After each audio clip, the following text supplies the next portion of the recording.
What? Aren't you supposed to be doing a video or something for school? What? Like for your kids. What time is it? It's the middle of the day.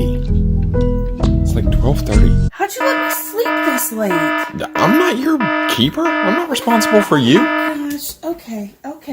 Would you at least give me some coffee? Please? Thank you. Good morning, students. Welcome to our wrap-up video.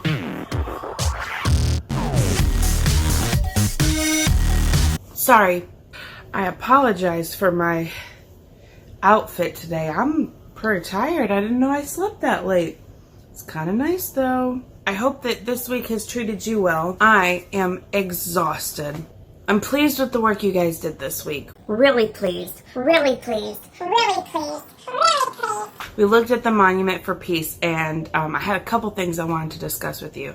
The battle that was described in the Monument for Peace text was the Battle of Nashville. It discussed how the Confederates were unprepared, outnumbered, and they were cold. We've talked before about locals having the advantage over foreigners when it came to climate and terrain. We talked about the Battle of New Orleans and how Andrew Jackson and his men knew how to deal with the swamplands of Louisiana. I think at the Battle of Nashville, not all of the Confederates were accustomed to cold weather and the snow. Now, Nashville is not necessarily the North, but they definitely get more winter weather than we do down here in Louisiana. Could you think about it for just a minute? What kind of monument was the monument that was being described here?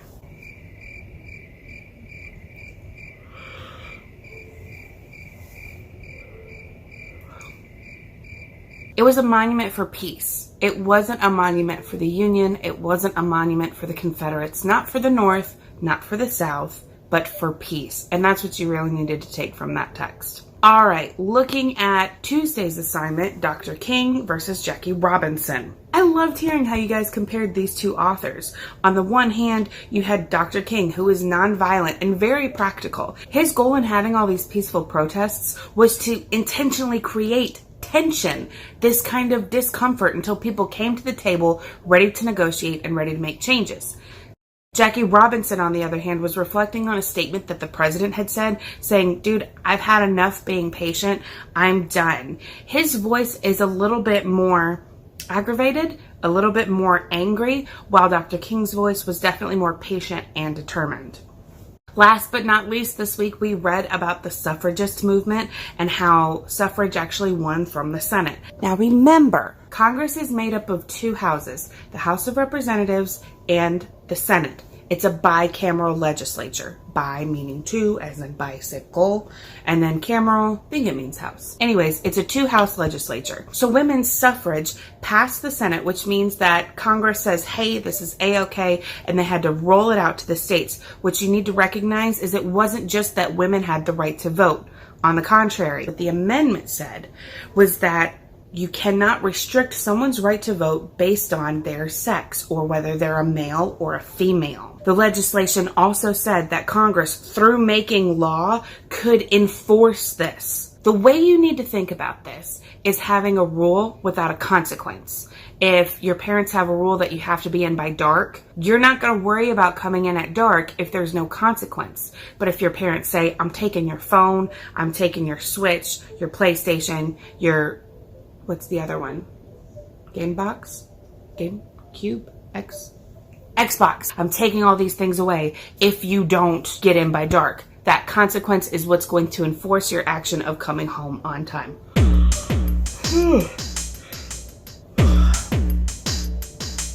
So good. So let's talk about what we're going to do tomorrow. Tomorrow I'm going to be posting a forum question. I'll just post it in the announcement stream. It's going to be right there for you to see. What you need to do with that question is, one, you need to answer it. Tell me your own thoughts.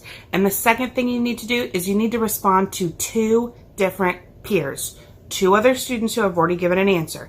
You need to respond to what they said and tell them whether you agree, whether you disagree, and why you feel that way. Remember to use your accountable talk language when you are responding to your peers in the forum. To help you with your question for tomorrow, I need you to remember 3 words: political, social, economic. Yep, the same 3 words we've been working with since the beginning of the year. Take just a second, see if you can remember your 3 P's. I'll wait.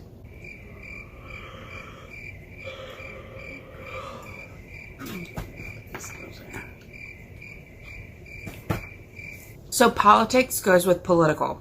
That's when we talk about government, laws, and leaders.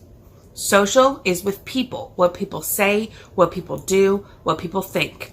And the last one is economic, which is pockets. And what do we keep in our pockets? Money. I don't, but money. So that's what you need to be remembering tomorrow when I roll out your forum question. I hope you guys had a good week. It's been good seeing your work and hearing from you throughout this week. And you will have another video posted on Monday. Bye, y'all. I'm going to go take a nap. This week, we've talked to... and having all these peaceful protests. His goal in having all these peaceful protests was to... His goal...